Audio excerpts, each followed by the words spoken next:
Hotel വിജയിച്ചപ്പോൾ general ഹോസ്പിറ്റലിലെ രോഗികൾ ചോറ് പൊതികൊടുക്കാൻ വേണ്ടി അവർ വന്നതായിരുന്നു ആദ്യമായി അങ്ങോട്ട്.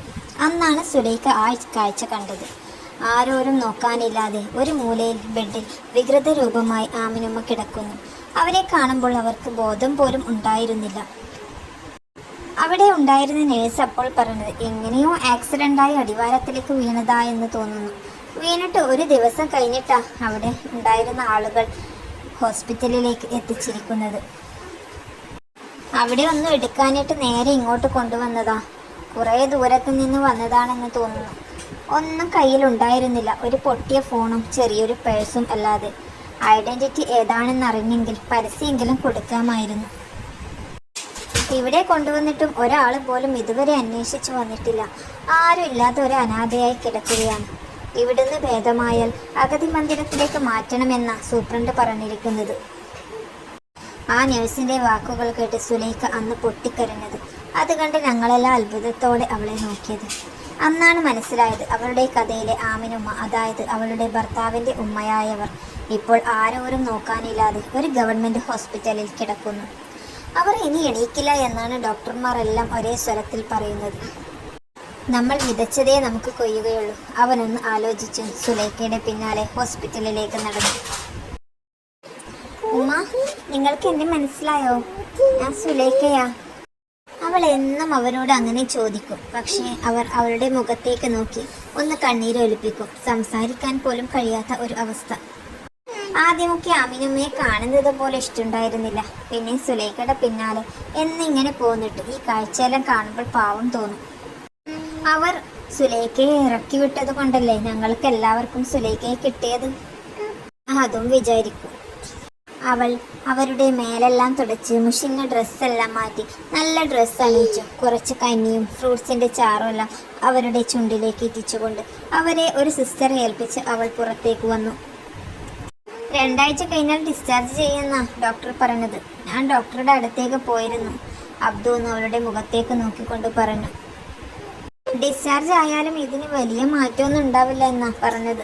വേണമെങ്കിൽ നമുക്ക് വേറെ ഹോസ്പിറ്റലിലേക്ക് കൊണ്ടുപോകാം. പക്ഷേ അവരുടെ ശരീരം ആകെ കുഴഞ്ഞിരിക്കുന്നു. അവരുടെ വീഴ്ചയിൽ BP ഷൂട്ട് ചെയ്തതാണെന്നാണ് ഡോക്ടർ പറയുന്നത്. വേണമെങ്കിൽ വൈദ്യമഠത്തിലൊക്കെ കാണിച്ചാൽ ഒഴിച്ചിലൂടെ കുറച്ചൊക്കെ ഭേദമാകും എന്നാ ഡോക്ടർ പറയുന്നത്. അതും ഒരു 90% വരെ ഉറപ്പില്ല. സുലൈഖക്ക് അവരെ ആരെങ്കിലും അറിയിച്ചുകൂടെ?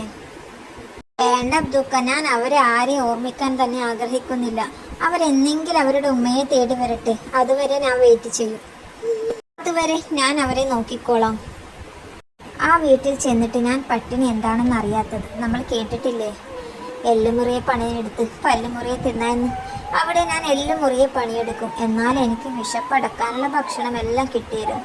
പക്ഷേ അതിരുന്ന് ആസ്വദിച്ച് കഴിക്കാനൊന്നും പറ്റില്ല കേട്ടോ. പണിയെടുത്ത് ക്ഷീണിച്ചിട്ട് വിശപ്പെല്ലാം കെട്ടിട്ടുണ്ടാവും. എന്നാലും പട്ടിണി കിടക്കേണ്ടി വന്നിട്ടില്ല. അവളൊന്ന് ദീർഘശ്വാസം എടുത്തുകൊണ്ട് അവനെ നോക്കി. എനിക്ക് തിന്നാൻ നന്ദി. അത് ഞാൻ കാണിക്കാതിരിക്കൽ പാടില്ലല്ലോ.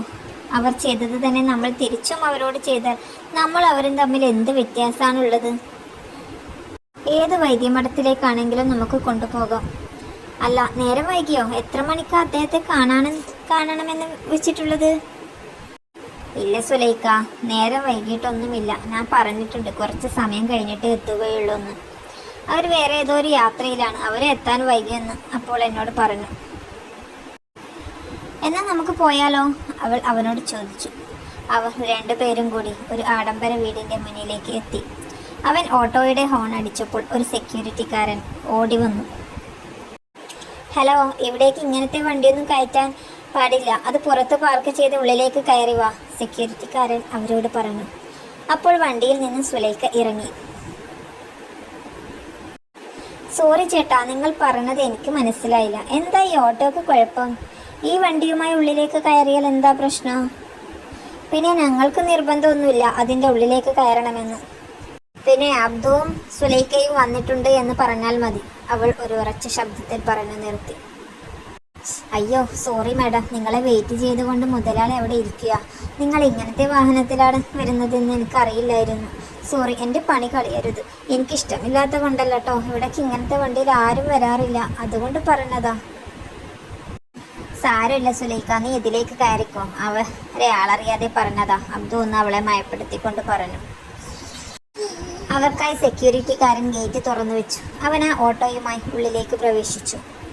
അവൾ ആ വീടിന്റെ മുറ്റത്ത് കാലുകുത്തി. കൂടെ അബ്ദുവും. അവനും ആദ്യമായിട്ടാണ് അവിടേക്ക് വരുന്നത്. മുതലാളിയെ ഓഫീസിൽ വെച്ച് കണ്ടിട്ടുണ്ടെന്നല്ലാതെ ആദ്യമായ അവരുടെ വീട്ടിലേക്ക് വരുന്നത്.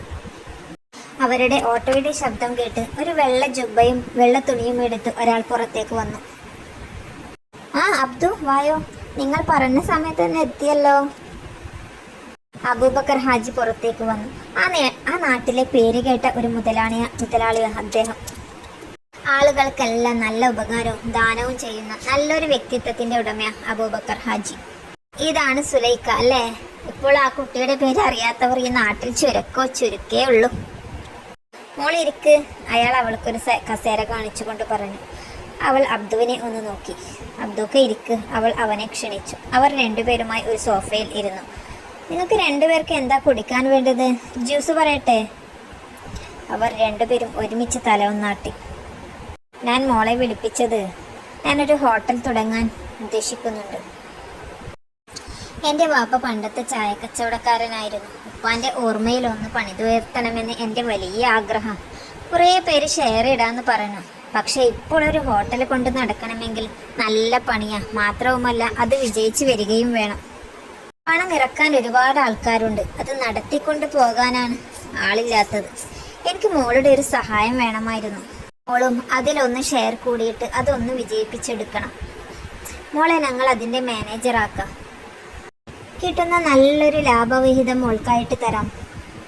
വേണമെങ്കിൽ പകുതി ഷെയർ മോളെടുത്തോ. അയ്യോ പറയുന്നതൊന്നും തോന്നരുത്. അത്രയും വലിയ ഹോട്ടലിലേക്ക് ഇൻവെസ്റ്റ് ചെയ്യാനുള്ള പണമൊന്നും ഞങ്ങളുടെ കയ്യിലില്ല. അതൊന്നും ശരിയാവില്ല. നിങ്ങൾ ഞങ്ങളോട് ക്ഷമിക്കണം. സുലൈഖ ഒന്ന് എണീറ്റുകൊണ്ട് അവരോട് പറഞ്ഞു. എടാ അബ്ദു, ഈ കുട്ടി സുലൈഖ അല്ല, തനി തങ്ക. ഇവൾ എടുത്തു ചാടി തീരുമാനമെടുക്കുന്നവളല്ല എന്ന് എനിക്ക് മനസ്സിലായി. മോള് വിഷമിക്കേണ്ട. നിനക്ക് ഇൻവെസ്റ്റ് ചെയ്യാനുള്ള പണം ഇപ്പോൾ ഞാൻ എടുക്കാം. ഹോട്ടലിൽ നിന്ന് വരുമാനം കിട്ടി ലാഭം കിട്ടുകയാണെങ്കിൽ മോൾ അത് തന്ന് തീർത്താൽ മതി. അങ്ങനെ എഗ്രിമെന്റ് നമുക്ക് ഉണ്ടാക്കാം. മോള് നല്ലോണം ഇതിനെപ്പറ്റി പഠിച്ചിട്ട് നല്ലോണം എല്ലാവരോടും കൂടി ആലോചിച്ചിട്ട് നല്ലൊരു മറുപടിയുമായി നാളെ എൻ്റെ അരികിലേക്ക് വരണം. മോളെ എന്നെ പേടിക്കൊന്നും വേണ്ട കേട്ടോ. എനിക്ക് ഈ നാട്ടുകാർക്കെല്ലാം നല്ലൊരു ഹോട്ടൽ ആയിക്കോട്ടെ എന്ന് വിചാരിച്ചിട്ടാ. കഴിഞ്ഞ ആഴ്ച എൻ്റെ കൂട്ടുകാരൻ്റെ മകളുടെ വിവാഹ റിസപ്ഷൻ നിങ്ങളുടെ ഹോട്ടലിൽ നിന്നാണ് ഫുഡ് ഏർപ്പാടാക്കിയത്. അവിടെ നിന്നും കഴിച്ചതാണ് ഞാൻ. അന്ന് എൻ്റെ കൂടെയുള്ളവരെല്ലാം നല്ല അഭിപ്രായം തന്നെയാണ് പറഞ്ഞത്. അന്ന് എൻ്റെ മനസ്സിൽ കണ്ട ഒരു ആശയമായിരുന്നു. പിന്നെയാണ് ഞാൻ നിങ്ങളെക്കുറിച്ച് അന്വേഷിച്ചത്. അപ്പോഴേ എൻ്റെ കേറ്ററിങ്ങിൽ ജോലി ചെയ്തിരുന്ന അബ്ദുവിൻ്റെ ഹോട്ടലാണെന്ന് മനസ്സിലായത്. അവിടെ എത്തിയപ്പോഴല്ലേ അറിഞ്ഞത് ഇതിൻ്റെ പിന്നിലെല്ലാം ഒരു സുലൈഖാണെന്ന്. സുലൈഖയെ നോക്കിക്കൊണ്ട് പുഞ്ചിരിച്ചുകൊണ്ട് പറഞ്ഞു. ഇതെല്ലാം കേട്ട് അബ്ദുവിനും സന്തോഷമായി.